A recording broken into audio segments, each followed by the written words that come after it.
Welcome to the Alpha Warrior Show. We're excited to share diverse perspectives and expert insights with you.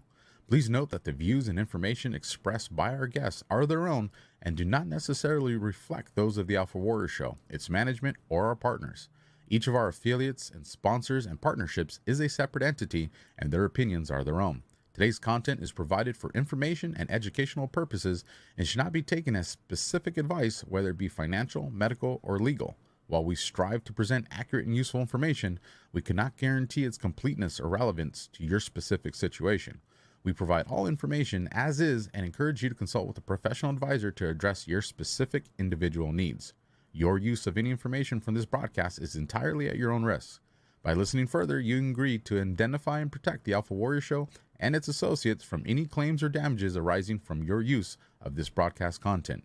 Changes to this disclaimer may be made at any time and will be done effectively immediately upon posting or broadcasting. Thank you for tuning in, and we hope you find the episode both informative and thought-provoking. Listener discretion is advised.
Welcome to the next generation of warfare, psychological warfare. In modern conflict, the mind is a potent weapon. Discover General Michael T. Flynn's groundbreaking guide, The Citizen's Guide to Fifth Generation Warfare. Unlock tactics, strategies, and the mindset to navigate this cognitive battlefield that we all find ourselves in. Equip yourself against manipulation and emerge unscathed. Unleash your potential. Order now.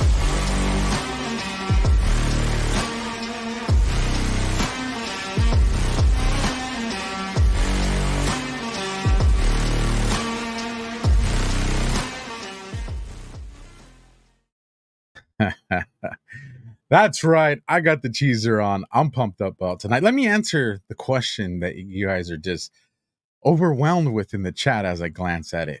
Alpha, are we live tonight? You bet your ass we're live tonight. Not only are we live tonight, the chain of events tonight, or today, I should say. Alpha's going to get pushed to the side, and we're going to bring in Detective Luna. We're going back to the roots, you guys. Colonel's got something in store for you guys tonight. I am totally game for it. It's going to be a good time. We're rewinding the clock back to a name that a lot of you may know. Some of you youngsters may not, but the famous O.J. Simpson. And how's that linked to Gladio? Is it? Well, we're going to find out. But before we do, let's get to some sponsors. We have two new ones. Following these commercials, going to be a famous clip that I'm going to play. And then immediately following that, you're going to see me and the Colonel. You guys, tonight, we're all detectives. So get your notepad, get your pen, get your computer, your laptop's on standby. I'm going to do my best to monitor the chat. Let's get this out here in front. One, love your Rumble rants. You guys help me survive with that stuff. However, all the Rumble rants tonight, I'm going to read them at the end of the show. So if you send a Rumble rant, you're like, oh, Alpha didn't see it. No, I have an app. It pulls it to the side. So any Rumble rants, I got you.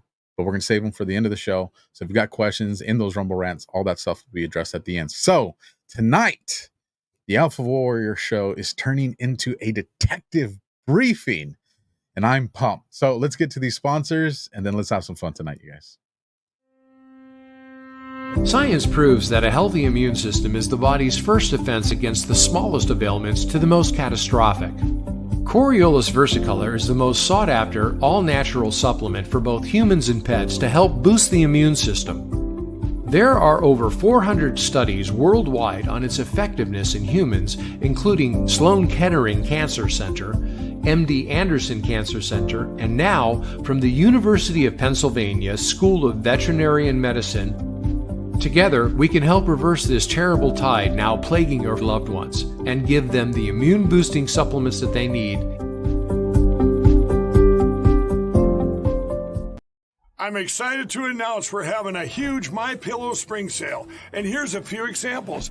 Buy one of our MyPillow 2.0s, you get another MyPillow 2.0 absolutely free. Made with cooling technology, the best pillow ever just got even better. And this just in, 9 brand new colors and styles of our Percale bed sheets. They're made with the finest long staple cotton, and now you can save 50% or more. That's as low as $24.98. And for the first time this year, I'm bringing you our My Slippers and Sandals for as low as $25 a pair. So go to MyPillow.com or call the number on your screen. Use your promo code to get your MyPillow 2.0s. Buy one, get one free. Percale sheets as low as $24.98. My Slippers and Sandals as low as $25 a pair. And for a limited time, when you order $75 or more, your entire order ships absolutely free.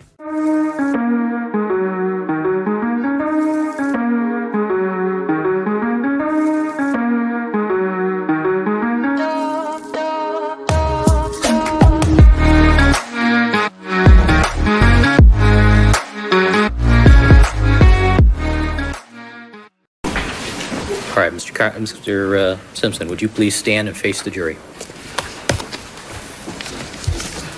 Mrs. Robertson. Superior Court of California, County of Los Angeles, in the matter of the people of the state of California versus Orenthal James Simpson, case number BA097211. We, the jury, in the above entitled action, find the defendant Orenthal James Simpson not guilty of the crime of murder in violation of Penal Code Section 187A, a felony upon Nicole Brown Simpson, a human being, as charged in count 1 of the information.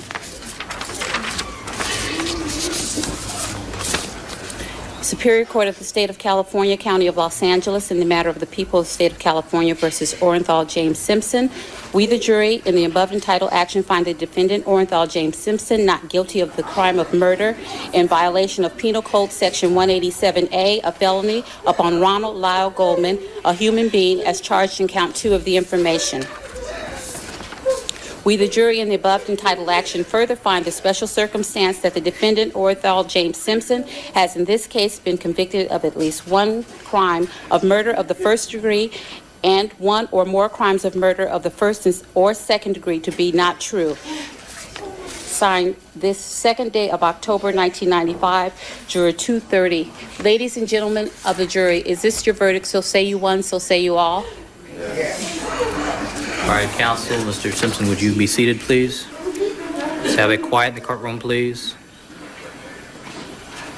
All right, Mrs. Robertson, would you please poll the jurors?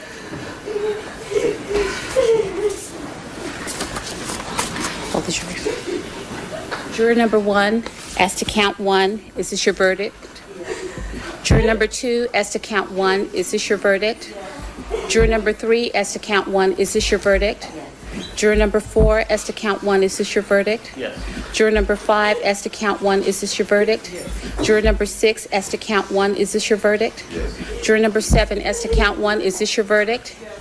Juror number 8, as to count 1, is this your verdict? Yes. Juror number 9, as to count 1, is this your verdict? Yes. Juror number 10, as to count 1, is this your verdict? Yes. Juror number 11, as to count 1, is this your verdict?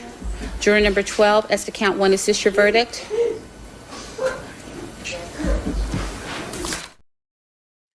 There you have it, you guys. Let me bring up the one and only Gladio specialist, Gladio expert, my friend, the Colonel.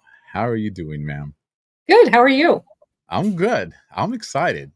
You're sending me back right now to do something I haven't done in quite some time. So I'm pretty excited about that. That said, before we get into this, aside from earlier today when I saw this clip, I have not seen this clip since I was in high school.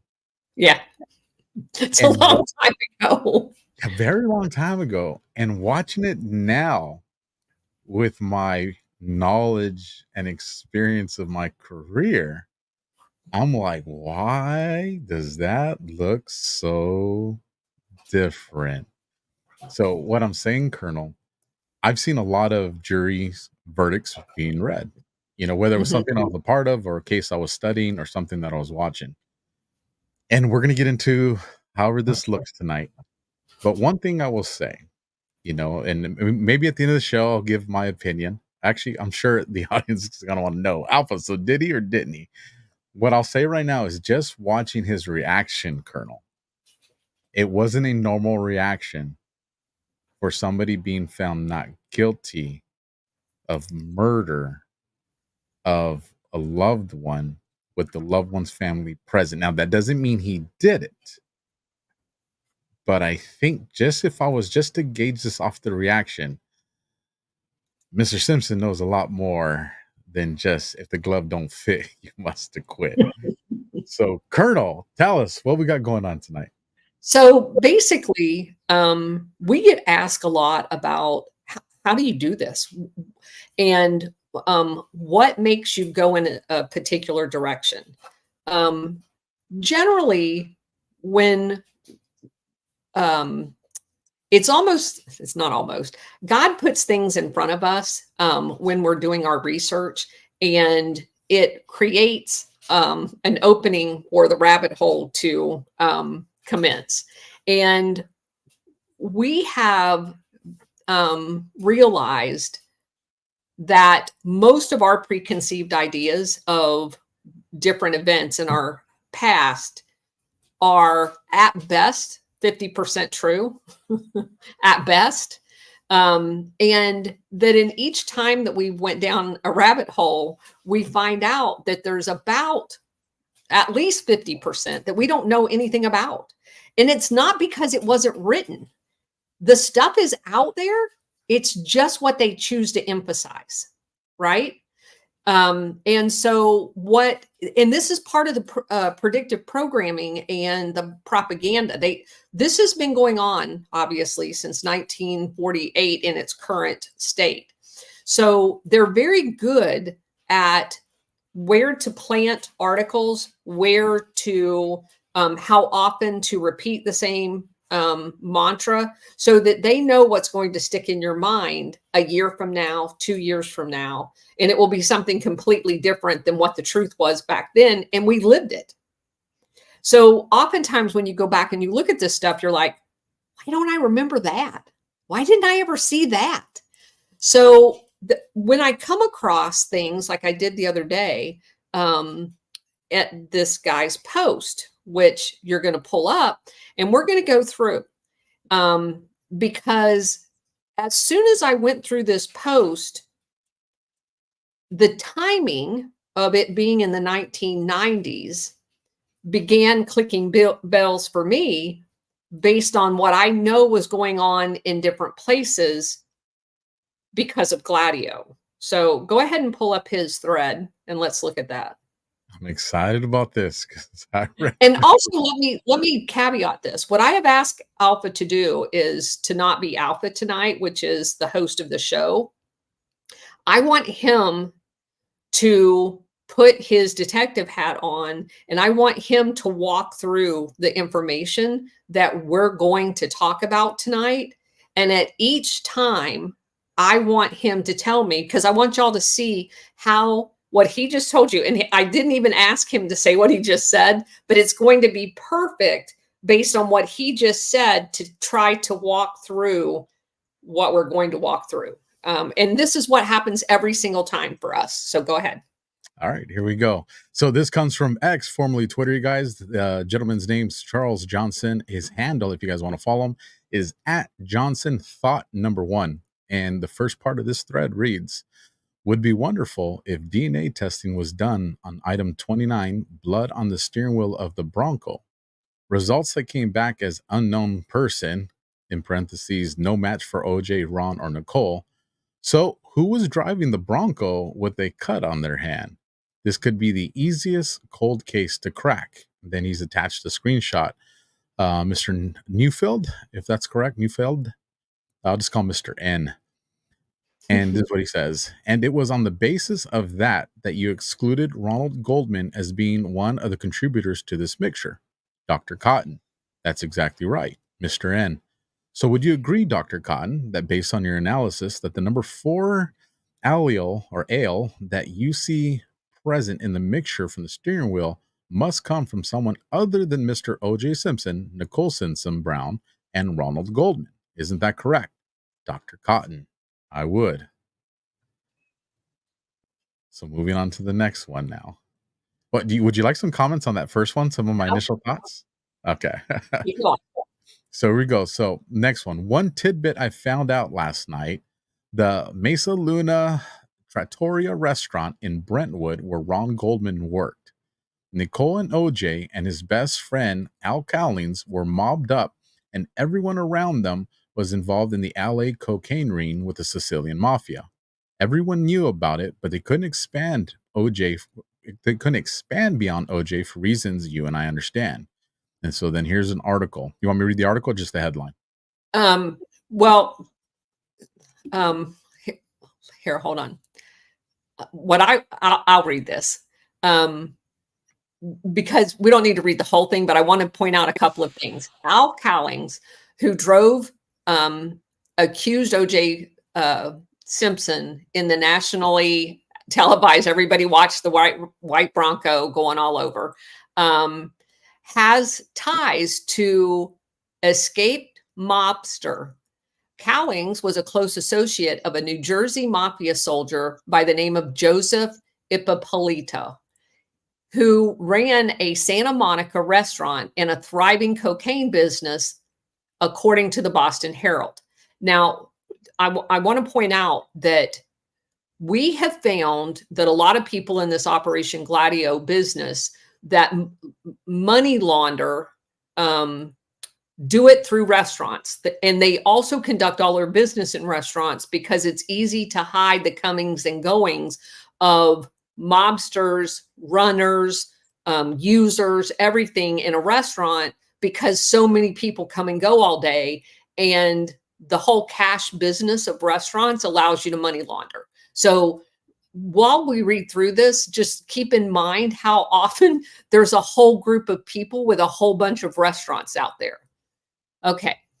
The newspaper also reported that the FBI and federal prosecutors have telephone records showing calls from Ippolito's restaurant to Simpson's Brentwood estate. An attorney for Cowlings confirmed that the professional football player was friends with Ippolito. Ippolito helped Cowlings kick a free-base cocaine habit, said attorney Donald Ree. In return, Cowlings asked a federal judge to release Ippolito on bail prior to his trial on drug charges last year. AC was very great. Cowlings was very grateful, said Ree. Ippolito was 44 years old and was convicted of federal drug charges in Los Angeles. He was sentenced to 10 years in prison. On May 6th, he walked away from a minimum security prison camp on the grounds of a Pensacola, Florida military base.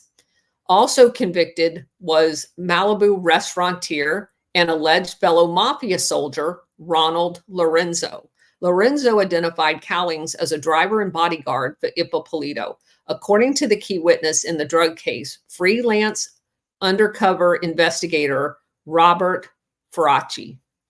But Ree also said that Lorenzo was badly and sorely mistaken. Ippolito and Lorenzo were arrested in an FBI sting dubbed Operation La Cima. which stands for Los Angeles Sicilian Mafia. The Lasima investigation was based on the work of Ferracci, who grew up on the Boston North End. When FBI agents tried to arrest Ippolito at his West Hollywood apartment, he escaped through the back door. Inside, they found Cowlings and an unidentified woman. Agents asked Cowlings about Ippolito's whereabouts, then let him go. Cowlings was later questioned by the FBI, but was never charged and is not believed to know where he is. Cowlings was also on the defense witness list, but was never called. Federal law enforcement officials said Ippolito is a member of the Cavalcanti crime family of New Jersey and has ties to the Luese family of New York, which is another crime family. Okay, so go ahead and read the rest of his post. All right. So continuing, 1 year prior to Nicole and Ron's killings, there was another waiter from Mesa Luna that was murdered the same way. Stabbed 23 times, throat slit. 1 year after Nicole and Ron, another Mesa Luna waiter was shot assassination style with his girlfriend. 2 other waiters had been kidnapped, and another waiter had his car blown up. Stay away from that freaking restaurant. The waiter who was stabbed to death, Brett Kenton, was under FBI investigation at the time. You don't say. All relating to the restaurant being a cover for major cocaine dealing. He links an article, 2 people connected to Ron Goldman, Nicole Brown Simpson, who died. And like I said, that'll be linked down below. Continuing on from that article, he says, there's a ton of blood and hair root samples from the OJ case from 1993 that didn't match OJ, Ron, or Nicole. Blood in the Bronco and the crime scene that didn't match anyone. LAPD DA still sitting on all of that evidence to this day. They have plenty to run a similar DNA sequencing and identify the 1 or 2 other guys who were with OJ that night, but they won't do it because mafia and police corruption, embarrassment, etc., etc. The DA has a court order and holds all of it. The LAPD doesn't even have access. From a cop friend, coming from Charles. Quote, I've spoken to robbery, homicide, cold case, etc. To reopen or analyze anything on that case, we need approval of the highest levels we have tried. End of quote. More. Continue with another quote. They are sticking with their narrative of OJ, the jealous ex-husband, which as we know it is not true. End of quote. Continuing, I spoke with a friend today. The OJ case forensic evidence is kept tightly sealed at RHD. No one is allowed in or even to see the murder book. So it's going to be extremely hard, probably impossible, but I'm going to try. Next, I know what they have. The homicide happened 30 years ago, so obviously the genealogy database is massive today. They would get matches on that evidence today, and they couldn't have back in 1994. Then, for example, here's a screenshot. A light brown Caucasian head hair that is, let me click on that, see if it lets me. There we go. A light brown Caucasian head hair that is microscopically dissimilar to those found in specimens K1 and K4 was found in the Q3 debris. This hair could not be associated to Ronald Goldman or Nicole Simpson. Also, 2 hairs on a hat in the Bronco that were, quote, like OJ's hair, end of quote. So basically, quote, negroid haired, end of quote, but they didn't run DNA. 2 head hairs with root. And in this screenshot here, let me see, that's all of it. This is Q4 through Q6. Head hairs like K7, parentheses, OJ Simpson. Negroid hair fragments, parentheses, not suitable. Cat hair. Wool fibers like cat, and then parentheses, C report dated January 5th, 1995. Then we move on. These samples were run only using a microscope by the FBI. Many other examples like this that point to 1 to 2 additional accomplices besides OJ. All they have to do is DNA, and they won't. Or they have, and it's under seal. And they put a little emoji with the dude with his hands up. For what it's worth, I've come to believe that the whole O.J. Simpson matter was used to help elect Republicans in '94 and by the Israeli mafia and their allies to kick the Italian mafia out of Los Angeles. In the event where I, Mayor Karen Bass, hi, and then he tags at Karen Bass LA, am thinking of reforming the LAPD, I begin the process by cleaning out cold and celebrity cases. That the attention alone would be disruptive to organized crime activities in LA and California. And he links an article, Bass says city trying to grow LAPD after years of the shrinking force. And that comes from an abc7.com link. And then it moves into the comments of the thread. Now, you tell me what your initial takeaway is. So an initial takeaway is one of the easiest things to do in cold cases is just run any blood and hair stuff that you have through DNA. It's Right? the easiest way to close cold cases. So why wouldn't they do that? Especially on a case where if I'm the detective, and this is probably why these detectives are asking, you want to make a name for yourself, come out in a documentary and have a book that's going to last way beyond your career. This is the kind of case where you can do that. Detective opens, 30-year-old, case, links to DNA, and then blah, the rest depending on the investigation. You dream about it as a detective. But you have to want to solve the case. Oh, exactly. So what's it tell you when everything that you just said is true and they don't do it? Because either they already know where this is going to lead, or they know that the evidence is going to reveal something of what they either have strong speculation for or already have evidence of. You're trying to conceal or cover something up. Correct. So do you remember back the very first time you and I talked for a few minutes before we went on the air, and I was kind of briefly telling you about, because I'll never forget this, what you said about your investigations as it related to drugs and your friend who was the drugs, where you were the gang guy. When you had the drug information and you guys did the sharing, what was it that you said that limited him from doing his job? A couple things. So I think I'm going to go with the big ones. Is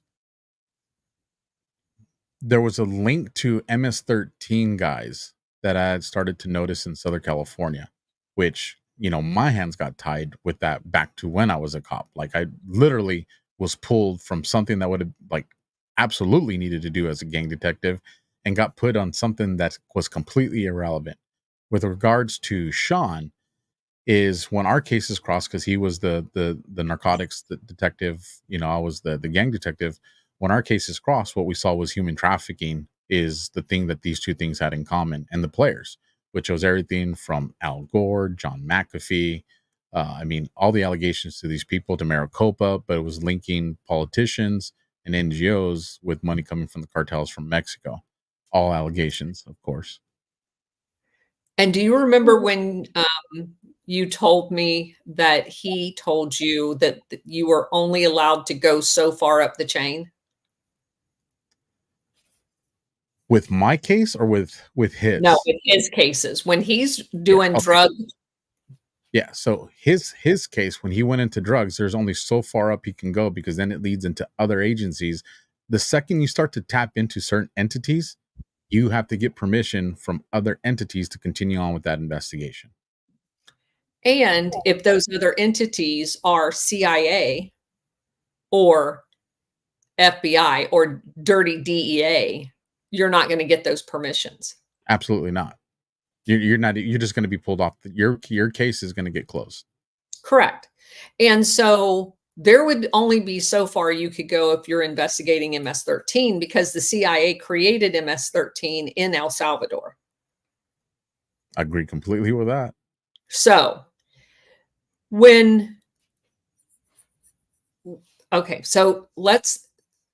so have you changed your opinion on what you initially said at all, based on what we just went over? My opinion has increased to, there's a lot of people involved. It's where I stand. All right.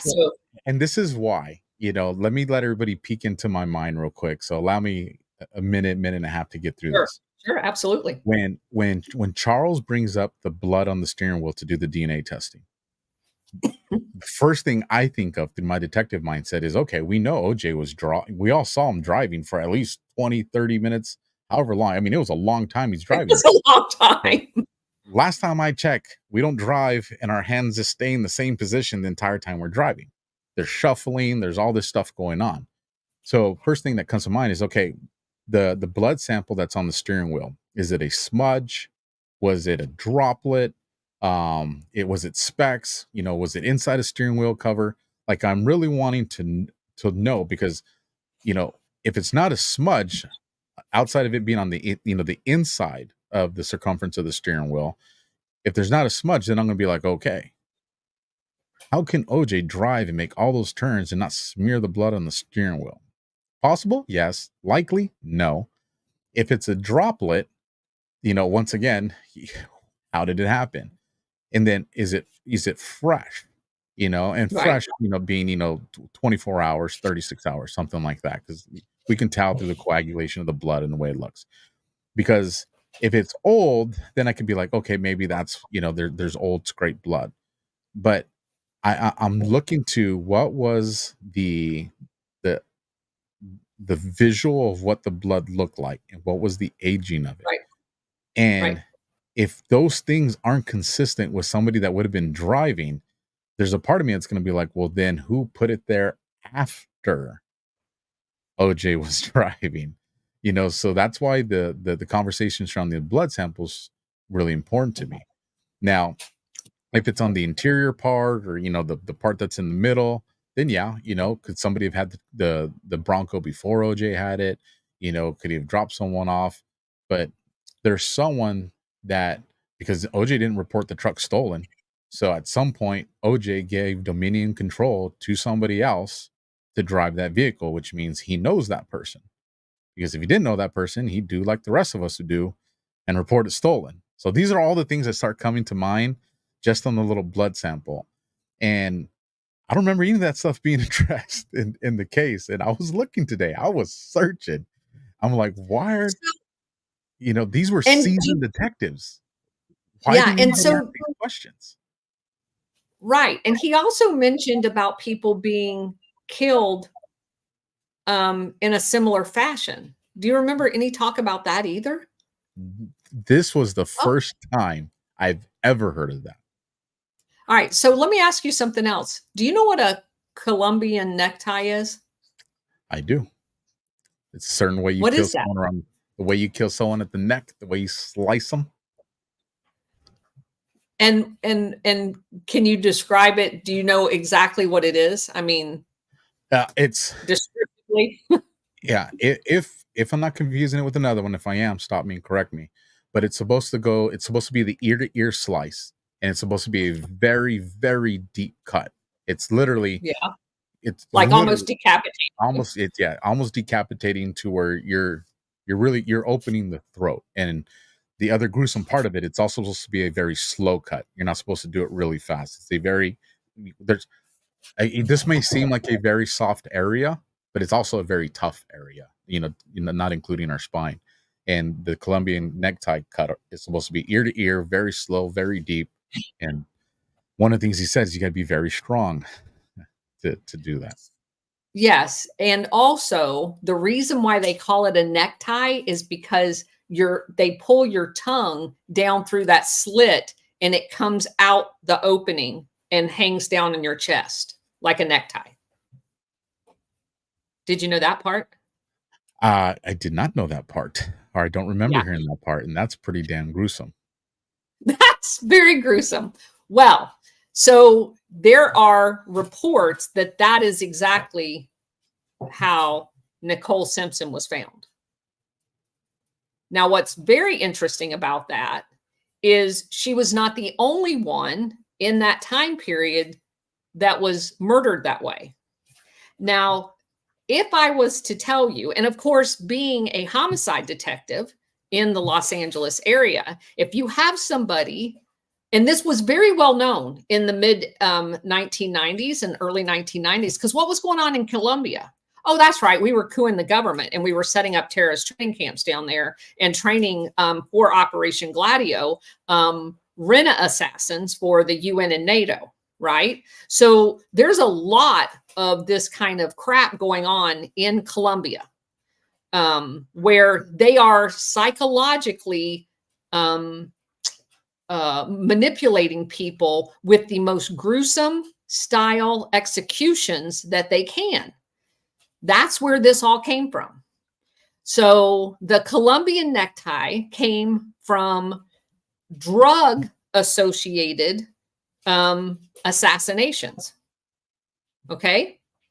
So if I take that knowledge and I apply it to this, and if I'm a detective in Los Angeles and there have been more than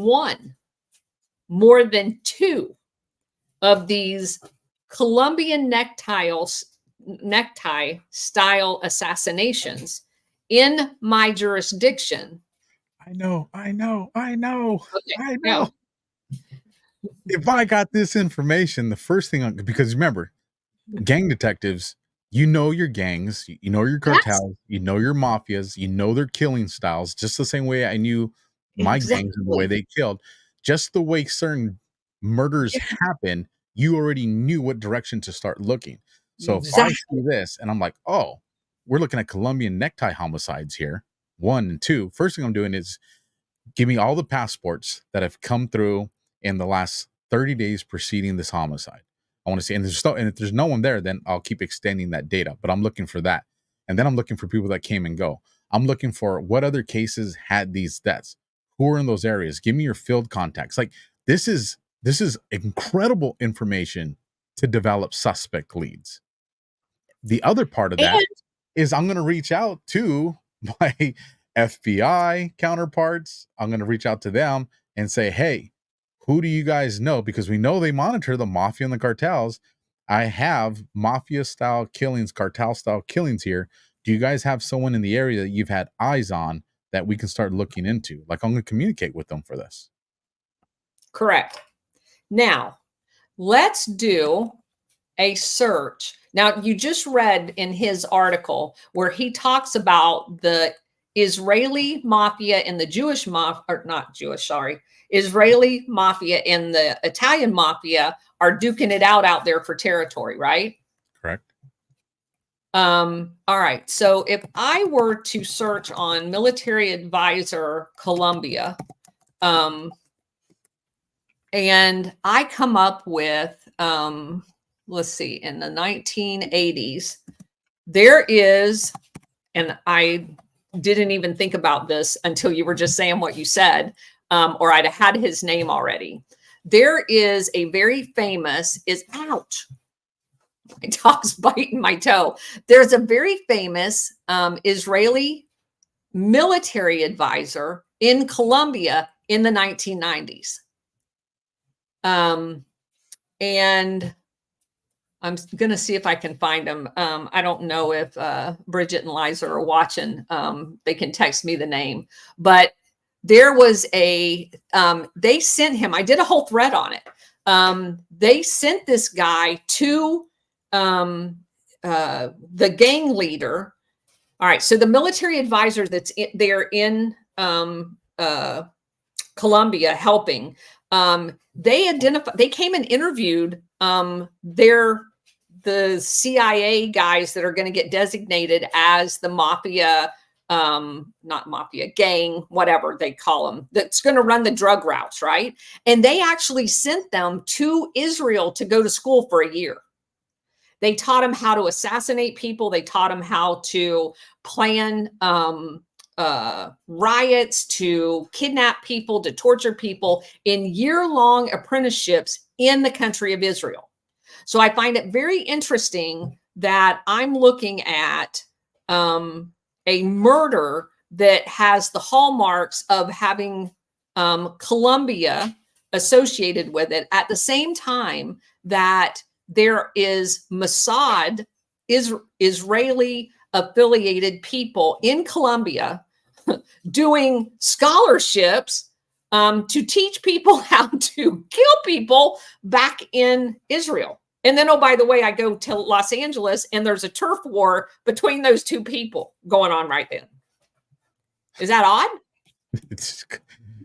I mean, it doesn't get any easier to plan. Jesus. So that's what I'm saying. When you know all of the stuff that we now know about Gladio, it changes everything, the way you look at stuff. Because now I know in my mind, timing wise, when each of these coups happened. You know, was it the 1950s, 60s, 70s, 80s, 90s?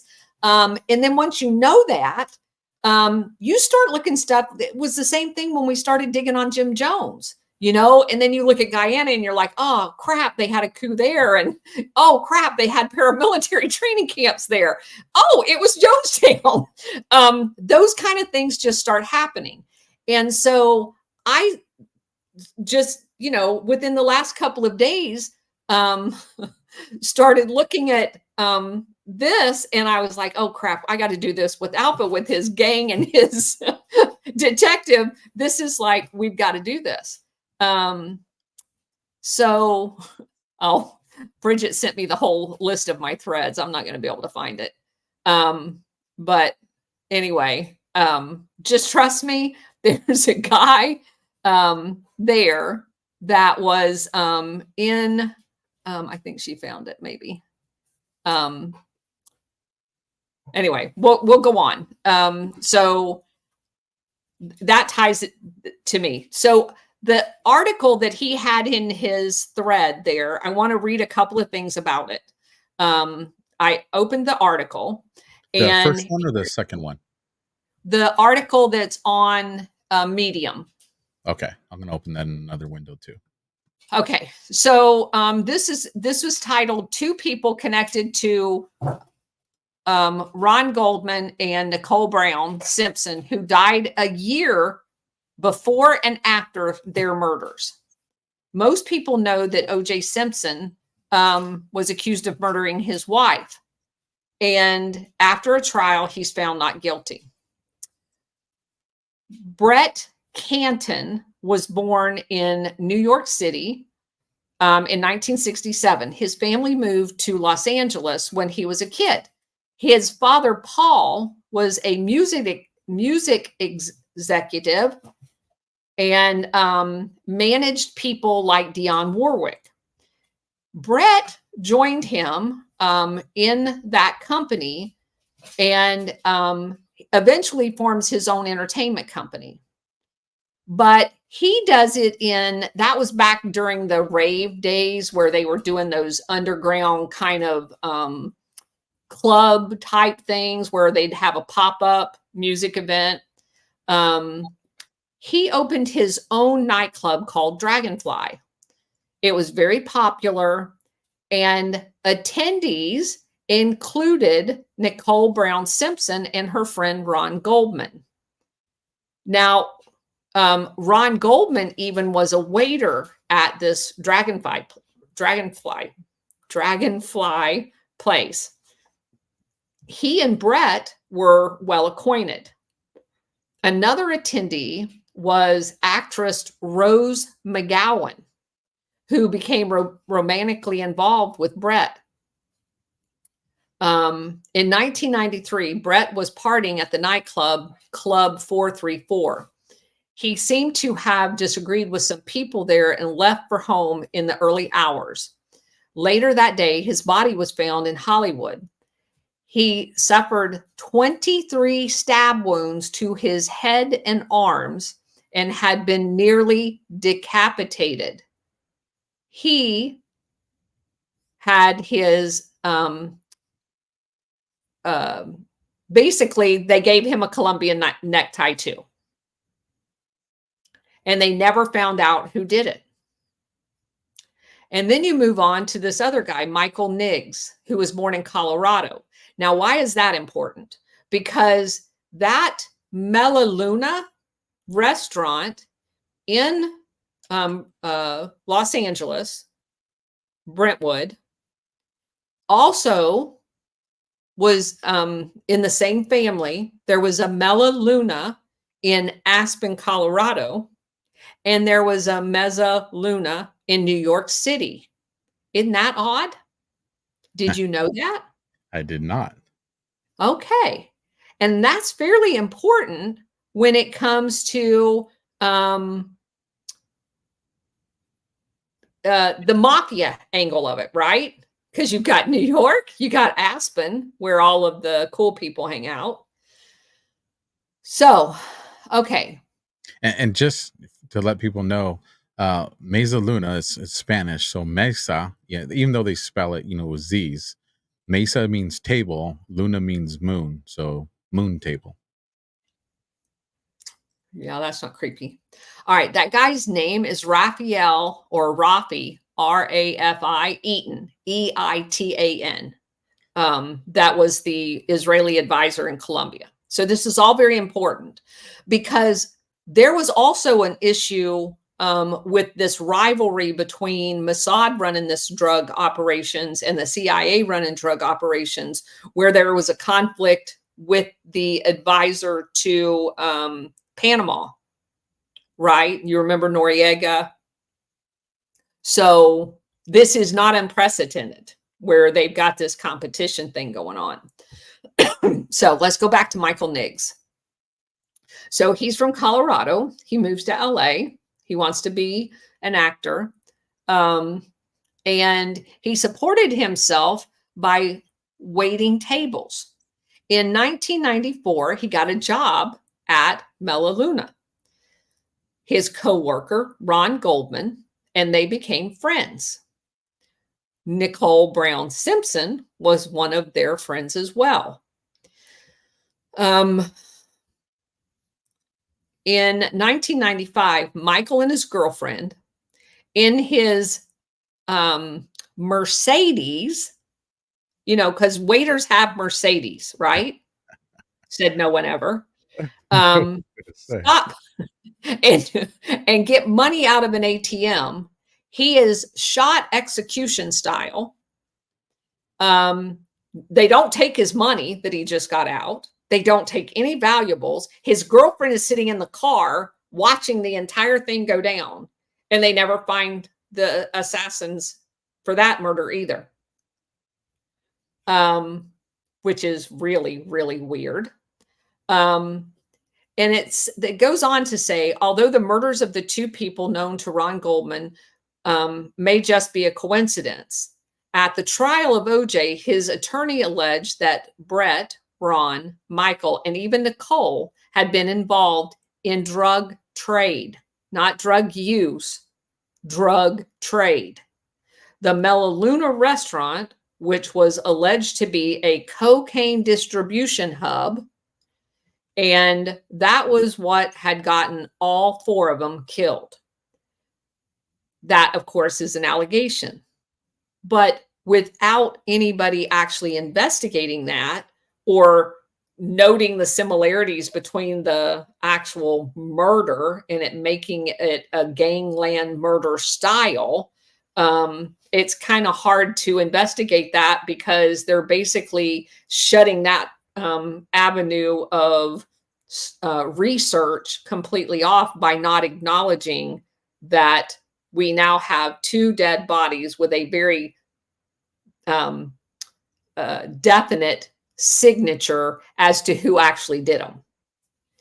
All four knew each other from the Firefly Club and the Mezza Luna restaurant. Michael Niggs was known to be living well above his means of a waiter. Also, Brett, Ron, and Nicole's murders were also identical. All three had been stabbed multiple times, nearly decapitated. Although Michael was shot, it was still an assassination. At the time of his death, Brett was under investigation by the FBI for possible involvement in the drug trade. Michael, too, had been questioned for his involvement while working at the Aspen branch of Mezza Luna. Oh, shit.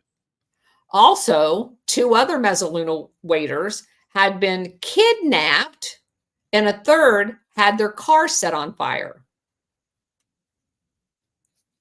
Now, what do you think? You have a restaurant that has that kind of problems, city's shutting that thing down way before it gets out of control there. But they Yeah. didn't. They didn't. It's very obvious. It's very obvious. This was a money laundering drug hub is what this place was. Okay, so speaking of which, and I'm glad you brought that up. Woo, right in there. So one of the other things that we have noticed, like with Otto Skorzeny and all of those people that were throughout Europe facilitating Operation Gladio, one of their favorite money laundering places is restaurants. Lots of cash, especially in the 1990s when you couldn't find an ATM around anywhere. Lots of cash, right? So restaurants and the people coming and going, it's the perfect place to do drugs, deal drugs, not do drugs. Yeah, so it's a great place to money launder. And they love buying those clubs. Because again, a lot of people coming and going. It's very easy to do drug deals, low light, blah, blah, blah. So the fact that all of these people are hanging around at oh, and by the way, there is several articles that I came across that places Nicole Simpson in Aspen at the Mezzaluna there as well. Because one of her best friends lived in Aspen. Or maybe she found a best friend there since she was going there so often. So there's many articles that place her in Aspen as well. And if you go look up who actually owned, let me see if I can find that. Kareem Sakui. Yes. I was looking that up You're already ahead of me. So go ahead. Why don't you tell us about him? So here's the issue. I can't find shit about him. Now, granted, I'm doing all this while I'm trying to look. But there's a couple of names that pop up with his name. There's a Kareem Sakui that's part of the Aspen, Colorado real estate agent. Given the nature of Aspen and Colorado, I would bet that this is probably related.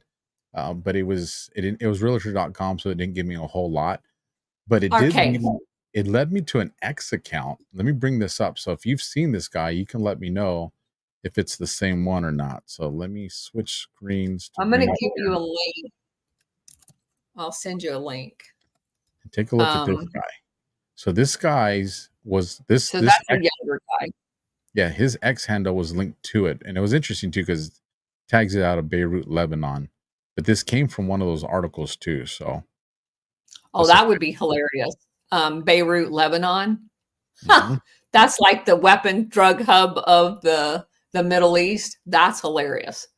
Okay. So basically what this says is it talks about a guy by the name of Derek Cave, Cave, and his partner, Grant Jr. Sutherland. And it talks about they're celebrating their 30th anniversary of the Mezzaluna in Aspen. And blah, blah, blah, we're hanging in there. Time's kind of tough. And it says, Wednesday marks 30 years that we bought it from the original owner. Now, that would be in the mid-70s, right before the Simpson murders. Sharif Suki. Suki was also the owner of the Mezzaluna restaurant in LA, became a hot spot for people following the O.J. Simpson case. It's where Nicole Simpson had her last meal. Now, what's weird about that, supposedly when she was murdered, the restaurant wasn't even open that night. So I don't know what's up with that, but Cave bought the restaurant from Suki in 1993 with his business partner, Joe Kosniak. And then you see where it says bartender Greg Hanley, who had been working at Mezzaluna since 1998, remembers waiting on, Hunter Thompson, Jimmy Buffett, Jack Nicholson, and Simpson. While it opened, it was kind of fun. Back in the day, blah, blah, blah, celebrities in Aspen. According to him, Mezzaluna preceded other longtime Aspen restaurants. And then it just goes on to talk about, after they, but here's the really funny part here. Not funny, haha, but 20 years after Cave and Kosniak bought the restaurant, Cave bought out Kosniak's portion of the restaurant, and Grant Jr. Sutherland, who started as a busboy, somehow has enough money a few years later to buy in as a partner. Tell me how that works. It doesn't work that way. Okay, that's what I thought too. Yeah. So anyway, so there's that one. And we already talked about Brett Cantor. And I find it very interesting that his dad's from New York City and in the music industry, which, just screams CIA.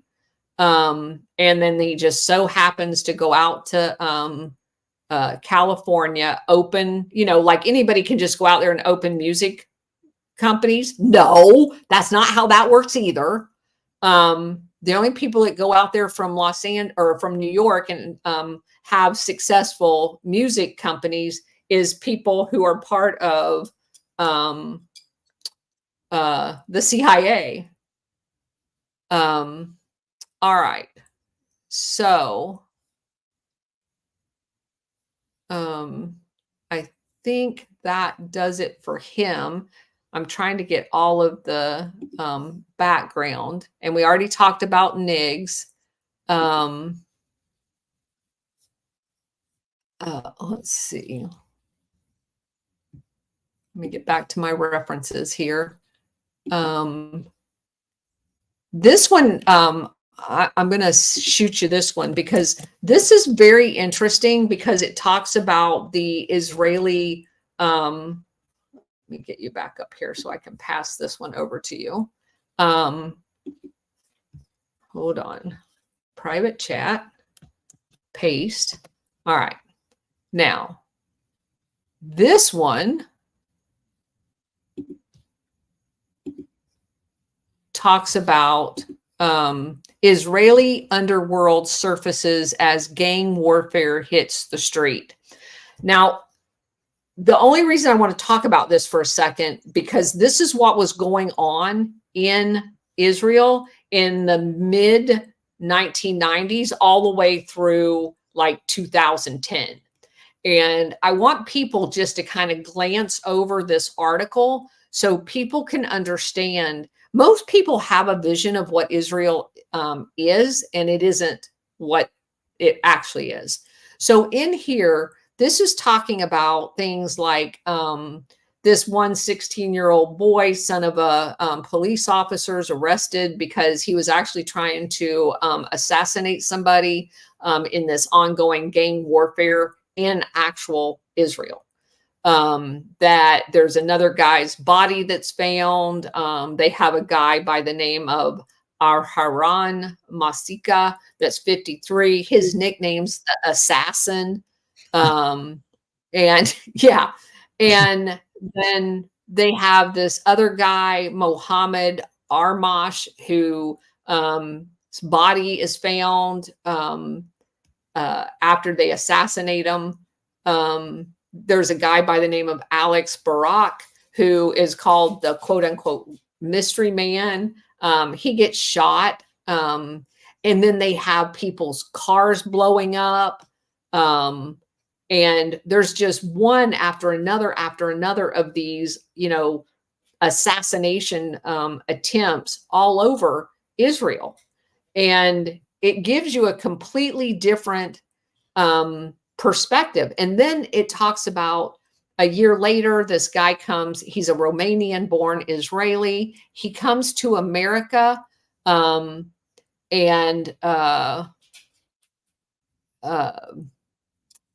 they said that they didn't like him because he was Ashkenazi Jew instead of a Sephardic Jew. So what? We're just going to like assassinate people because they're from the wrong Judaism. He's found dead with 3 bullets in his head. So I want to give people the sense of what was going on at the time. There was all out turf warfare going on as to who was going to end up running the drug networks in particular areas. And so could it be that this turf war and this Mezzaluna restaurant, of which these people owned and was doing drugs, could it be that the turf warfare is playing out by them? You know how like you shoot somebody in the wing and then you shoot somebody in the other wing and then you shoot them in the leg, whatever.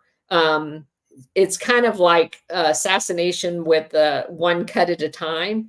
Could they have been, and obviously these wait staff were the runners. They were dealing drugs. Could it be that they're just like taking them out one at a time to kind of send a message? What do you think? It could definitely be, because that type of environment, they're going to be close. So it's not going to be a case of them like taking out loose ends, because there's obviously a circle that's within this restaurant. The demeanor of a restaurant family environment still exists even when corruption is there. So them being taken out is obviously either a rival, or there's and not necessarily a rival against the runners, the waiters, so to speak. But if there's a conflict with the owner or a battle between the owner, this is a way of sending messages to the owner, like, listen, we're taking out your staff. Do you want us to escalate this to your family, and then ultimately you?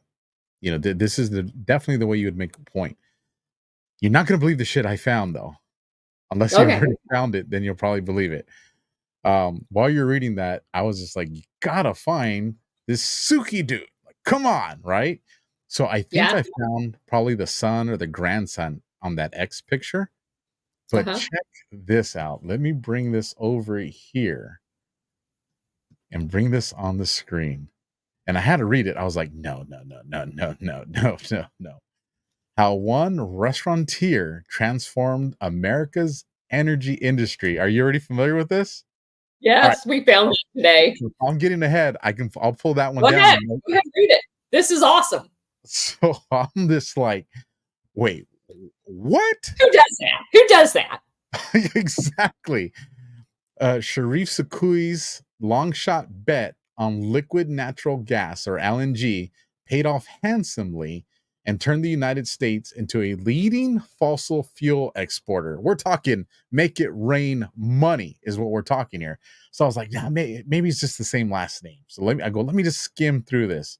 And no shit, right here, on June 12th, 1994, Simpson ate dinner with some family members at the Italian restaurant called Mezzaluna in Brentwood neighborhood of Los Angeles. And it goes on and it reads, and then it talks, here's where I got my confirmation. An owner of the restaurant, a Lebanese American entrepreneur named Sharif Sakui, was disgusted by the media frenzy. So that linked me there. And I was just skimming it because I was listening to you while I was skimming through this. But essentially, this dude was instrumental with the LNG and making America an exporter. How do you go from what to that to this? All right, somebody make it make sense. Unless the CIA or the FBI or higher entities are involved and said, hey, close that restaurant down. It's getting too much fire. We're going to shift your resources over here. You're still going to make money. We're going to put you in a different industry. You're still going to be doing the same thing. Also, keep in mind money laundering. Now, when you run these drug networks, you got billions. You got billions. You got to do something with them. Oh, hey, let's buy liquid gas. And you're doing this for the international syndicate. The international syndicate is the one that takes all of these resources that you're generating out of the drug trade and buys up the resources of countries. And they have to have somebody run them. And this guy obviously did very well at Mesa Luna. So we're just going to, that shit got really hot out there. We need to move him. We're going to place him over here. We just bought this new company. And boom, there you go. And one of the things that I have found as a pattern is these people that are at that level go into very diverse. You go over to London and you look at some of those people, they have been anything from a shipping magnate to a satellite company owner to like a dog sweeper. I mean, that's there is no rhyme or reason. It is not a career path per se for anybody. And that is one of those things that immediately tells me it's one of them. Well, here's the sentence that I was happy that I caught it. I was like, oh, let me read this to the Colonel. Actually, let me read the sentence. Well, I'll just tell you. So preceding the sentence I'm about to read, it says that he had already tried to start a small energy company called TOWNER, but it was unsuccessful to look for new oil and gas in the Gulf of Mexico. So here's the part I want to read. He called his friends from his investment banking days and pitched them on the solution to America. What investment banking? Dude, you were in the restaurant, small time. What? Yeah. What? Yeah. See, I told you. And they all do this. He also worked in the insurance industry. And what did I tell you about the old-fashioned ones? They all owned an industry. They owned a bank and they owned insurance. So now they're just working there. He had an industry, liquid gas. He was an investment banker and he worked in the insurance industry. And just happened to have these ties to the Simpson case. Yes. So also one point to make is that I think it's cousin it just kind of texted it to me. There's also another angle for the why they could be taking these people out. Sometimes, and you will get this immediately. Sometimes we have seen where people in the network get a little too big for their britches and start taking product and start dealing on the side. Absolutely. So you can only cut something so many times. Right.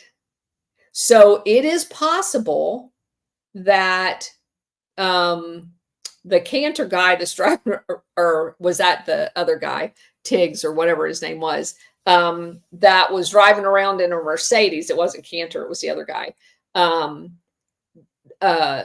was dealing on the side, you know, kind of absconsing with some of the material and was living above his means.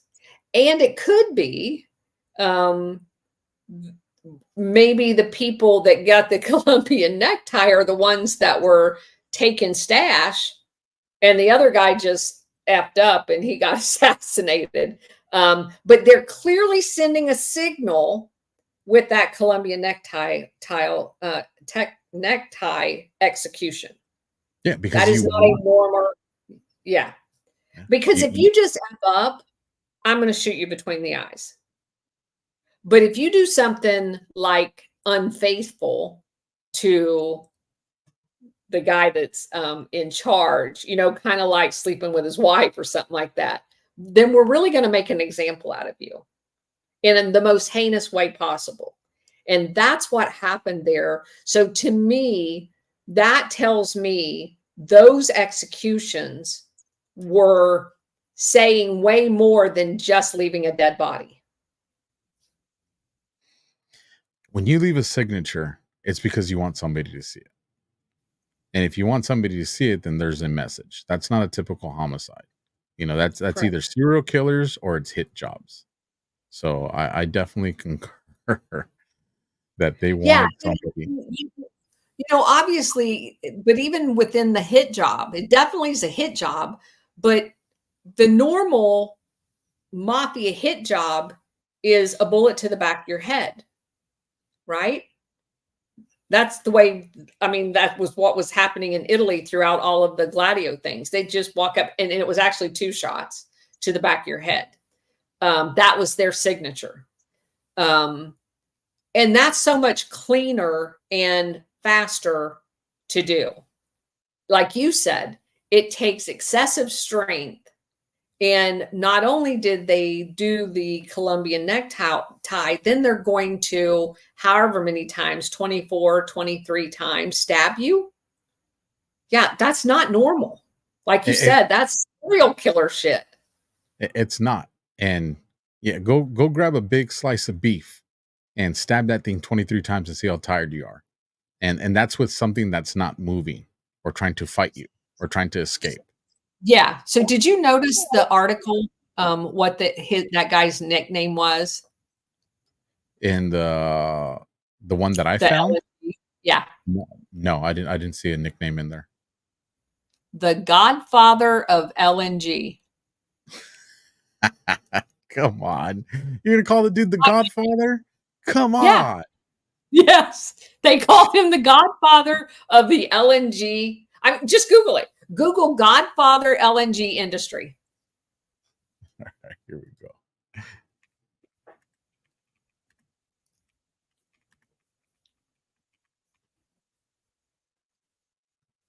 No, not old father, Godfather. There it is. He pops right up. I told you.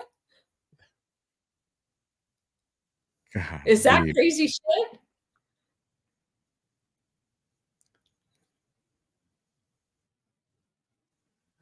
Man. All right, that's crazy. This is wild. Energy trailblazer Sharif Suki.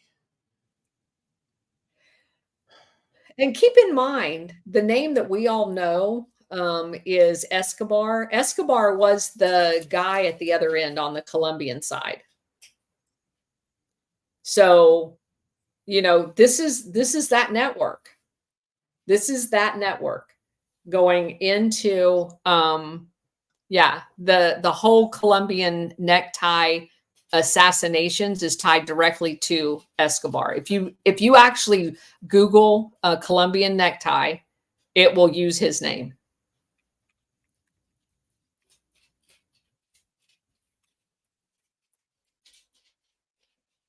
And bring it up on the screen so everybody can see. Colombian necktie.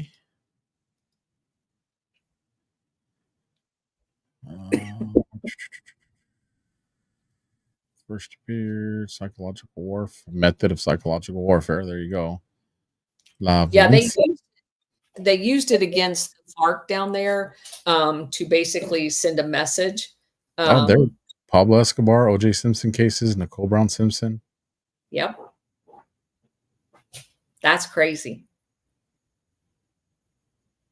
So now tell me what your thoughts are. This was more than just Mr. O.J. Simpson. And he couldn't. Whatever he knows, he couldn't say it because he knows who he's dealing with. He knows who's behind it. And he would have found himself, you know, the next Colombian necktie, you know, would have been him. So he understood or his it. Kids. Or his kids. Yeah, or his kids. What the hell are all these people into? Isn't it amazing that once you understand Operation Gladio and you start looking back at some of this stuff and you start digging into the narrative, how easy it is to be, because you know where to look, you know what you're looking for. You have a frame of reference now to be able to sparse out the information you get. And it either, and we've looked at a lot of stuff that we didn't see anything weird, but the things that you see weird, like this one, it's really weird. I'm not going to say it's impossible to have that kind of story, you know, from the dude bussing tables to you lead the nation to help its, you know, LNG energy independence articles. You're the godfather of LNG. But man, that's a stretch. But hold on, you missed a whole bunch of steps. I'm from Lebanon. And I come to the United States and I'm in investment banking. I'm in insurance. I just happen to own a restaurant that has one of the largest drug trades going on in Los Angeles and everybody's dying. And then I go and find, I get dubbed the godfather of LNG. Okay. And he controls the court. Check this out. Oh, this is solid. Judge dismisses Shiniri, how you said, lawsuit against former CEO Shrik Sukui Unterler. And when you read through it, it's, you know, text messages aren't a contract is essentially what it breaks it down. I don't know the details of it, but looks like he definitely had some influence on the judges. Yeah. Wonder where that came from. Yeah, it's his own godfather. I want to keep looking into this dude. Gas Mongol Sharif owes. So this comes from Bloomberg. Here, let me just bring this up so everybody can see it while I'm looking at it. And that's kind of the way we find all of this information is you come across people like this and then you can't stop. He doesn't know how to stay out of the headlines. That's one of his problems. Gas Mongol Sharif Suki owes lenders $100 million, judge says. Judge denied claim lenders undermined effort to repay debt, amount to be offset by $30.5 million Aspen Ranch sale. That's from April this year. And so now you know why he had a Mezzaluna in New York, one in Aspen, and one in Los Angeles. Southern California. Yep. And they call him Tycoon. Jeez, man. Oh. Yeah. So anyway, all right. I changed your mind from he's not the remorseful guy, he may be guilty, to what the hell, right? I'm glad I'm not going down for somebody else's murders, is what that face was. I think that's absolutely right. Yeah, I'm not telling you who did it, but it was definitely not me. Yeah, it's like, at least if you guys find me guilty, I'll go to jail for the rest of my life, but at least I'm alive. You know? Well, not necessarily in jail. Ask Epstein about that. Very true. Very, very true. I want to play this video because now knowing this, I actually have some different looks into this video. So I'm going to play a video for you guys. Give me 1 second. Let me bring it up on the screen. It's like 6-7 minutes. So it's a little lengthy one. But what this video is, it's a rendition, an animated rendition from the O.J. Simpson murder case for Ronald and Nicole.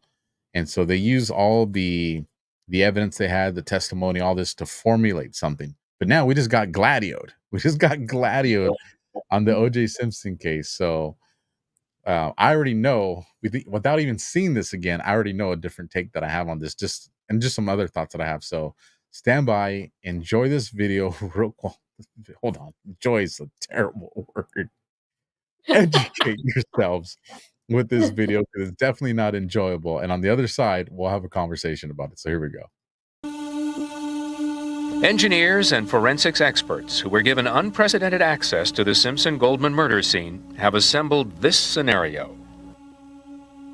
You're seeing an overhead aerial shot of the Bundy Drive geometry of this section of town where you can see there's a number of condos side by side. This area is where the murder occurs.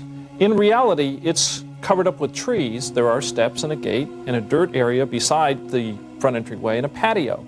But we took the tree out so you could see that. Now we're going to put the tree in because the night of the murder, the tree provides incredible shade and it's extremely dark in this area. At this point, Mr. Goldman comes up to the gate, punches it, and rings the doorbell. Nicole Simpson leaves her condo, and she actually leaves the front door ajar to come down and open the gate. There's obviously a speakerphone, and she knows who her visitor is. Literally, the assailant has to come from the patio area, or the physical arrangements of the subjects make no sense. The way he attacks them immobilizes them both. He hits the right side of Mr. Goldman's face with his left hand and does so very hard. There's a substantial bruise on the right side of his face. Simultaneously or very soon thereafter, we believe the assailant hits Nicole Simpson on the left side of her face with the butt of his knife, the pommel.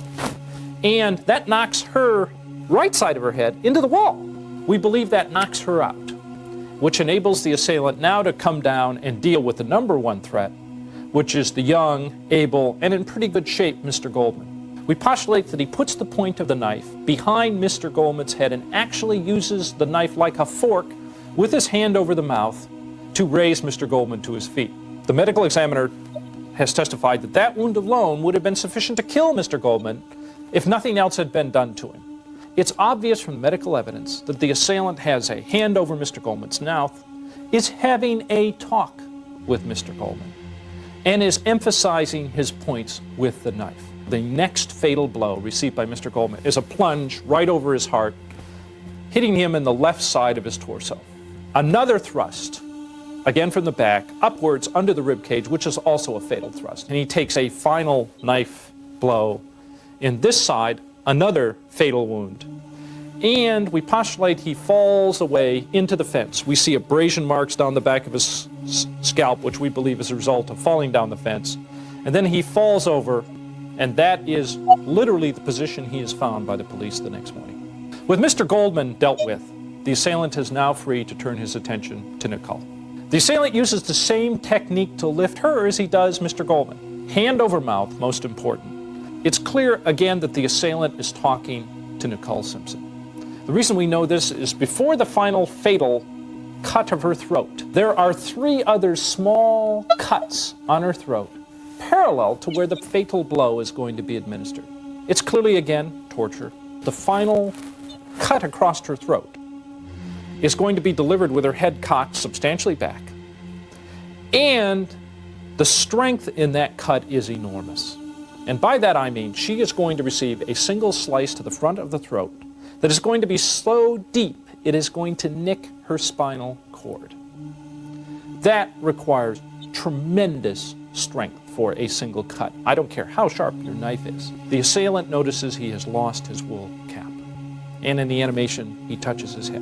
Unlike our animation, which has got enough light level for you to see what's going on, in the real scene, this was very, very dark, and it's a dark wool cap. He's trying to feel for the wool cap. He can't feel anything through the gloves. He has to take the gloves off to feel for the wool cap. By taking off both gloves and not being careful about it, he actually ends up leaving a glove behind and not retrieving the wool cap. We speculate that something disturbed him in his search and cut it short, whether it be a dog barking or some neighbor's voice or something. When the investigators arrive, they're going to find Nicole's body in this position, Mr. Goldman's in this one. They're going to find the knit skull cap here.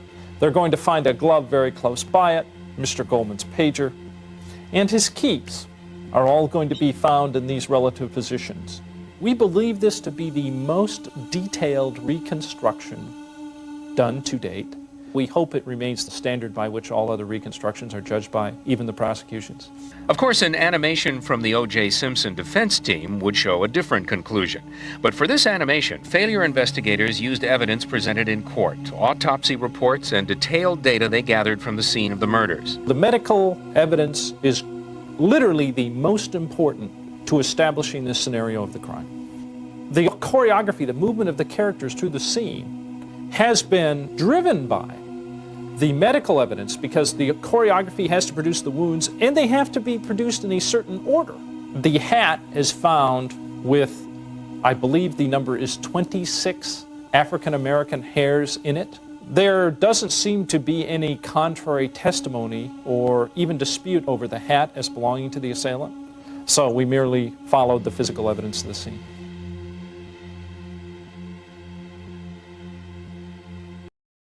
All right. So one ain't no damn way it was only one person. I'm not buying that at all. It's one of the biggest disappointments I had in the recreation of this, where they hurt their credibility. And one, I do find it very informative. It does set the stage, how the bodies were found, the wounds that they were subjected to, the way the area looked. So that's important. But when you say it's obvious that he was talking to him, you don't know that shit. No, you don't. I thought the exact same thing. You're making shit up now. Yeah, you're making shit up. Why? Because that's psychological. That's for the viewer. They want the viewer to be like, oh man, who would do, a stranger wouldn't do that. You know, somebody would do that. Oh, like an OJ, like an ex-lover. That's who would do. That's all that shit was. Yeah. The other thing too is when you look at the location, which I think is very important to this video, when you look at the location of where the knit hat was found and the glove so close to each other, but the rationale is, well, he took a glove off to look for the knit hat. It's anybody that's ever had a knit hat, you could feel that thing through a glove. They're thick. Like, you don't have to take your glove off to do that. So it was left there on purpose, or it was placed there by law enforcement. You know, people that commit these kind of murders, like we just talked about, you know, the Colombian necktie, there's the signature. These are professionals. So that's the reason why they don't want to do the DNA tests. What if that was AJ Cowling's hat and not Simpson's hat? Oh, smokes. Yeah, it's very obvious to me that there is a reason why they won't solve this case, because it's not because they can't. No, they can absolutely solve this case. Yeah. Give me the information, I'll solve the damn case. There's enough resources out there to solve stuff. And despite what the movies say, we don't need vials of blood or DNA samples. One little speck of blood can yield a lot. Now, when you're looking at controlled testing and stuff for conviction, that's a whole nother, set of rules. But to run it for, suspect or person identification, doesn't always have to be suspect. A very, very small sample can yield the information that you need. Yeah. Yeah. So I'm convinced of that. So, and Ronald Goldman, if I remember, I'd have to look up a picture of him. He didn't look like no punk. He was a pretty decent sized dude, if I remember correctly. So, yeah. Oh yeah. Well, yeah. Let me say this. You have definitely convinced me that this is that OJ's look was not what I initially thought. That is definitely there's something there, but it's not the there where he's involved. He knows something is. He knows something. Yes, he definitely knew something. But I would imagine that what he knew endangered his children, and therefore he was never going to divulge it. Especially when you look at the chain of events that followed him in life. That's pretty interesting. And when you look at the whole Bronco incident, there's only so many things you can make out of it. Either this entire thing was scripted and that's part of the script, or he was caught in if I try to flee and escape, I just try to see if I can live on my own, because if law enforcement gets me, the Colombians are going to think that I'm going to snitch and they're going to kill me, or law enforcement's going to think I did it, because that's what the Colombians told me, that all fingers are going to point to me because they control the judges and they control the cops, and I'll be the one that gets blamed for it. So I'm screwed either way. And very interesting about the things that happened during the case too, with the detectives. Yeah. Like the entire handling of the scene, Totally screwed up. like, But on purpose. that's what I was going to say. Yeah. You don't. I can say this: accidents are going to happen. Doesn't matter how great you run an investigation, you're going to have those fuck me moments. Like that happens. It does, no matter how. But it's like one, and because those are the scenes you treat with like the highest priority. When you look back at the Simpson case, it was mistake after mistake after mistake after mistake. Like, you can't even do that many mistakes on purpose, right? Unless it's orchestrated. Unless it's on purpose. Uh-huh. And so dirtying up the actual crime while holding it over his head to keep his mouth shut, there's just way more to it. And I agree with his post that it would be so easy just to open the lock. So obviously there's a reason. And all of this stuff goes back to the international syndicate, as far as I'm concerned, that as soon as you open that Pandora's box, then we know everything. Well, here's something we didn't touch on, but it crossed my mind when I pulled up his case. You remember the attorneys for OJ? Yeah. Mm-hmm. So obviously the famous name that a lot of people pay attention to is Johnny Cochran, right? Who I kind of think died a little earlier than he probably was, but But another name that I want to bring up, because this dude is a piece of shit, and I'm allowed to say that because he came at me first, is Alan Dershowitz. And Alan Dershowitz has a special relationship with Israel. Oh, absolutely. And gosh, wasn't he in the Epstein one? Yes, he was. He showed up. And freaking the dude that's a chick now. Yeah. Manning. Oh my gosh, the Olympic dude. He was in that case. Hold on, let me look. I'll remember his name right now because I have the tab up. Let me find it. I just got to scroll. Who are you talking about? Yes, the Kardashian dude, the dad. Yeah. Somebody in the chat saved me. You guys know who I'm talking about. Somebody. Jenner. Yes, Jenner. Bruce Jenner or Caitlyn Jenner. Yeah. An attorney in that case. Still Bruce. Yeah. Weird turn of events in his life. Went from coming out in the Wheaties box to cutting off with the Wheatie. Like, just interesting stuff. I'd be interested because he had Marsha Clark. I don't remember the other ones, but I remember Marsha Clark was the big name because they were making a big deal of what was it, her dress or her hairstyles. I remember there was all kinds of controversy. There were so many things that they focused on to keep everybody in conversations that would have never led to this. Correct. And that's the reason. Yeah. Well, if you don't have anything further, Colonel, I will get to the Rumble rant. All right. So we got 3 Rumble rants. I'll start from the first one that came in. Breadmaker62, always here, always helping the show. $50 Rumble rant says, thanks, Alpha and Colonel Towner. Happy 4th to you both. Semper Fortis. I like that. Another $50 Rumble rant from Cheryl Bosch. Thanks, praying hands, to another fantastic show. Happy 4th of July. Thank you for that one. A $10 Rumble rant from Muffingate69. Such a cool name. Thank you for your service. Happy 4th. Happy safe. I can't even talk because there's so much shit going on in my mind right now. Have a happy and safe 4th of July.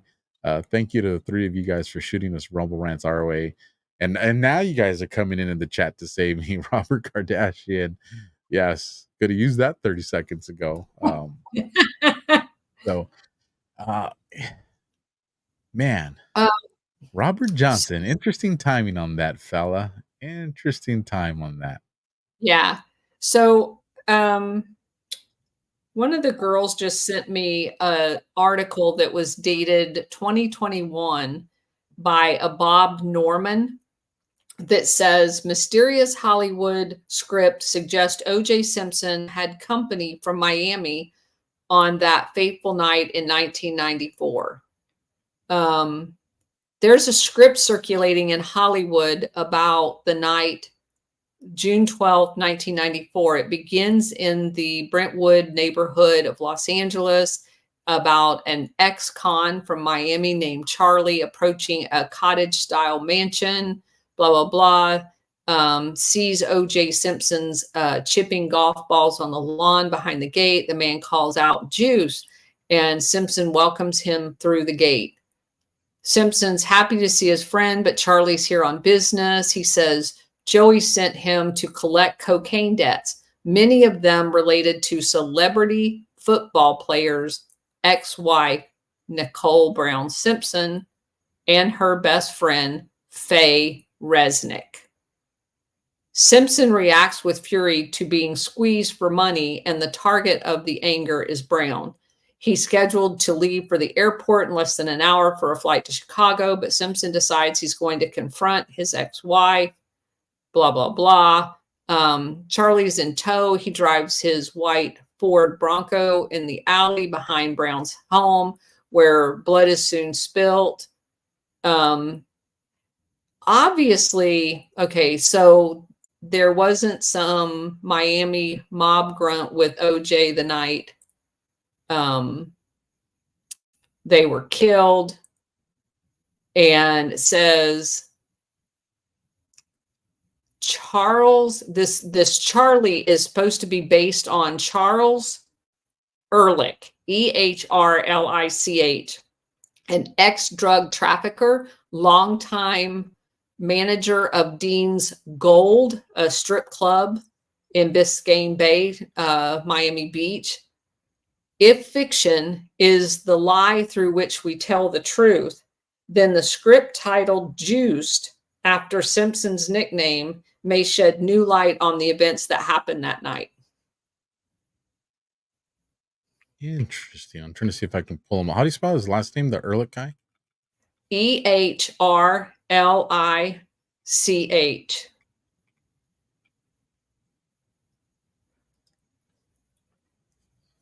There. Well, there's a couple that pop up. Let me do OJ next to it, see if that populates something. Or Miami. The improbable story of Charlie Ehrlich. There's one. O.J. Simpson murder accomplice declassified report. O.J. Simpson's close friend still thinks he didn't do it. O.J. Simpson's Charlie Ehrlich on TikTok. Special guest, Charles' close friend and confidant. You know who I would really like to see this show, and I know it'd probably be very hard for them, but I wonder if it would make things click for them, because I've never heard this conversation take place in any OJ thing, would be Nicole or Ron's family. I wonder if they would watch this show and see the names that we brought up and some of the different avenues that we went down. I wonder how that would, I wonder if anything would click for them. Like, wait, you know? Because they probably know a hell of a lot more than they probably, not saying that they would conceal it, but they probably know a lot of things that just never clicked because there was nothing there to ever kind of just, you know, tickle the wire and make it make sense. So if you guys know, or tag this family on there, make sure you give them a disclaimer that it's a, you know, does include, you know, animated content of what happened to their family members, because that stuff's traumatic. But let me see. Yeah. So, okay. So is this one that you're reading, the Miami New Times one, the improbable story of Charlie Ehrlich? Yeah. Okay. And here's one that comes right under it. Courthouse. Oh, shoot. That Charlie Ehrlich guy was in the Vegas hotel with him, too. Yeah, because I see the one, the mysterious Hollywood script suggest one. I see that. Yeah, it's the script one. Yeah, O.J. Simpson's best friend sues newspaper over claim. And it does say that O.J. Simpson, Ehrlich is a former drug trafficker out of Miami. Now, I'm going to bring this up on the screen. This has not been vetted. I literally just came across it. See, Jensen Private Investigations out of Salt Lake City, Utah. Accomplice theory declassified as a private investigator. And because Jason Jensen appears regularly as a guest on Court TV, he was asked to review and corroborate the accomplice theory concerning the Cole Brown Simpson and Ronald Goldman double murder, which occurred on June 12, 1994. Question: was Charlie Ehrlich an accomplice to the Simpson Goldman murders? The 16 pages. Again, I don't think Simpson was involved in it. I agree with you on that. I think he definitely has information yes. about what's really took place. Yeah. And but his friend, if Ehrlich is his friend, which I assume he is, since he was in Las Vegas with him, and that's when he was set up for the arrest of him trying to get back his stuff, which that whole thing was weird too. This guy being already convicted in drug trafficking and from Miami, which is the largest US CIA station, the whole thing just kind of clicks for me. And I didn't even know about the Ehrlich guy. But that definitely clicks for me because it puts it, Miami is where the Colombian drug network was running out of. All of the coordination and the deployment of the Cuban exiles, which were in Colombia as well. That to me just is icing on the cake. Well, it is. And even if you go back to the Shoif Suki guy, you know, getting into LNG and, the gas and oil stuff out there. I mean, with Exxon Mobil, all that stuff I think would probably lead to maybe connections with the Bushes. That time is there. Yeah. And he definitely was their money launderer. So, and how many other, those are the businesses they disclose. If we're to do a dig on that guy, how many other things are going to pop up? How many other names are going to be linked? And then all of a sudden, it's another thing that connects to Gladio story here and a Gladio story there. And it's never ending. We got 2 more Rumble Rants. So before we call it a night, Brian96 says, haven't dropped a Rumble Rant for more than a year. You really deserve it. $5 Rumble Rant. Definitely appreciate it. Thank you. And then Big D11 Dolores 72. So Nicole and Ron weren't innocent or use sending a message to OJ. $5 Rumble Rant. Well, they're victims. They were definitely murdered. So I don't want to take that from them. However, their lifestyle definitely put them in the presence of people that probably didn't benefit the way their story came to an end. I guess that's my compassion. And we're not talking to OJ because he's dead. Yeah, OJ's gone. So, well, with that, Colonel, do you have any final thoughts? No, just thank Liza and Bridget for helping me work on this, and we're gonna stick at it. I do want to say for people, we're not going to be doing our noon show tomorrow on X. We do at noon a Gladio, and we're going country by country, kind of just going all over the world to see what happened in all of these different countries as far as the CIA operations in them. But we're taking tomorrow off. We'll be back on Friday. We did Afghanistan today. It was a very good show, and some very interesting things. And people can find me at the Colonel's Corner on Substack and on Rumble. And we are writing a series of articles on Badlands Media so that you also will have the written format if you want to share it with people. Very cool. Very cool. I'm going to bring one more thing on the screen before we call it a night. And Charles won't mind me saying this because this, initiated from Charles's thread. And Charles has said it publicly, so it's not like I'm saying anything. So here's the interesting little backstory behind Mr. Johnson. If you guys want to go follow him. Very, very interesting man this guy is. Self-acknowledged at one time was an informant for the feds. Don't know which feds, but the feds. And he has some very interesting connections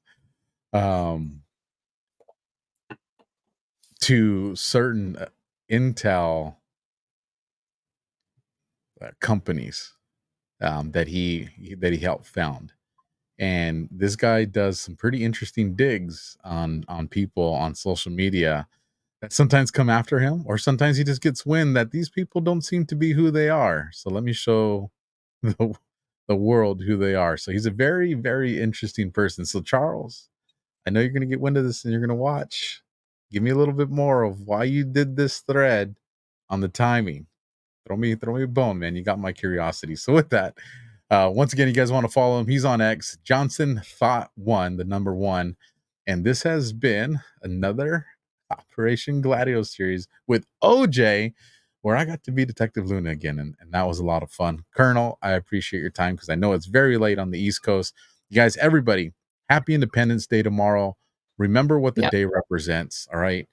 It's more than just fireworks. So celebrate with the family, have the barbecues, drink the beers, but just remember the significance of tomorrow because we're in a fight for our independence right now. Don't forget that. Alpha Warrior Show, first in, last out. Stick around, support the people that support this show, and I will catch you guys all next time. Thank you guys for the Rumble Rants. God bless, and Semper Fi.